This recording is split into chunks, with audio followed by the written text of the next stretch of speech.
இன்றைக்கி கருப்பு உளுந்து யூஸ் பண்ணி ரொம்ப சாஃப்டாக வெள்ளை வெள்ளையேர்னு எப்படி இட்லி செய்யலான்னு பார்க்கலாங்க. அதுக்கு ஃபஸ்ட்டு வந்துட்டு இட்லி அரிசி 5020 இட்லி அரிசி 4 கப் எடுத்துக்கோங்க. எந்த கப்பில் அரிசி அளந்தீங்களோ அதே கப்பில் அரை கப் அளவு ஜவ்வரிசிங்க. பாயாசத்துக்கு போடுற ஜவ்வரிசி மீடியம் சைஸ் எடுத்துருக்கேங்க. 4 கப் இட்லி அரிசி, அரை கப் அளவு ஜவ்வரிசி ரெண்டையும் ஒன்றாவே சேர்த்துட்டு தண்ணி விட்டு குறைஞ்சது 4 மணி நேரம் ஊற வச்சுக்கோங்க. அப்போவே வந்துட்டு நம்ம கருப்பு உளுந்து ஊற வச்சுக்கலாங்க.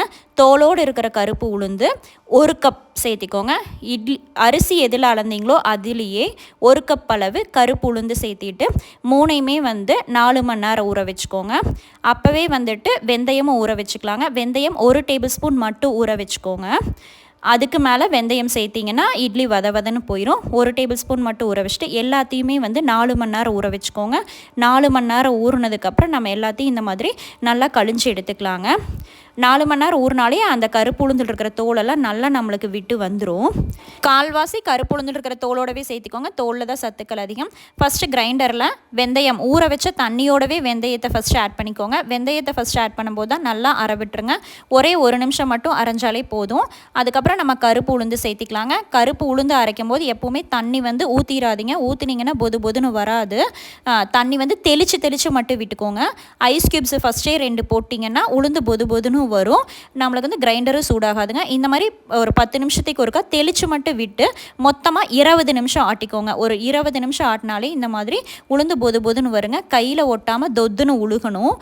நீங்கள் உளுந்து அரைக்கும் போது நோட் பண்ண வேண்டியது தண்ணி ஊற்றாமல் தெளித்து மட்டும் விட்டிங்கன்னா நல்லா உளுந்து பொதுன்னு வந்துடுங்க. அதுக்கப்புறம் நம்ம அரிசி சேர்த்து அரைச்சிக்கலாங்க. அரிசி நம்ம அரைக்கும் போது தண்ணி அளவாக ஊற்றி மாவு கொஞ்சம் கெட்டியாக அரைச்சிக்கோங்க.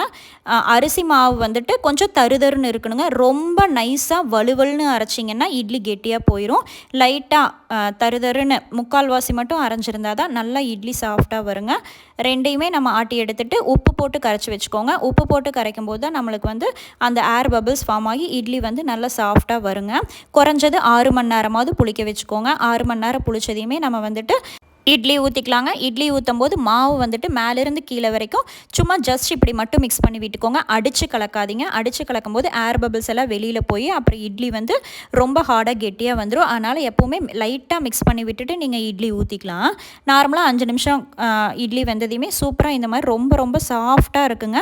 எவ்வளோ நேரம் ஆனாலும் இருகவே இருக்காது. நம்ம ஜவ்வரிசி யூஸ் பண்ணியிருக்கிறனால வெள்ளை வெள்ளையேறுன்னு ரொம்ப சாஃப்டாக இருக்குங்க. இந்த மாதிரி ஜவ்வரிசி யூஸ் பண்ணி இட்லி ட்ரை பண்ணி பாருங்கள். இதில் கருப்பு உளுந்து சேர்த்துருக்கிறனால இது வெயிட் லாஸ் இருக்கிறவங்க ஒரு பிரேக்ஃபாஸ்ட் டின்னர் ரெசிபியாக கூட எடுத்துக்கலாம். ட்ரை பண்ணி பாருங்கள், நல்லாயிருக்கும்.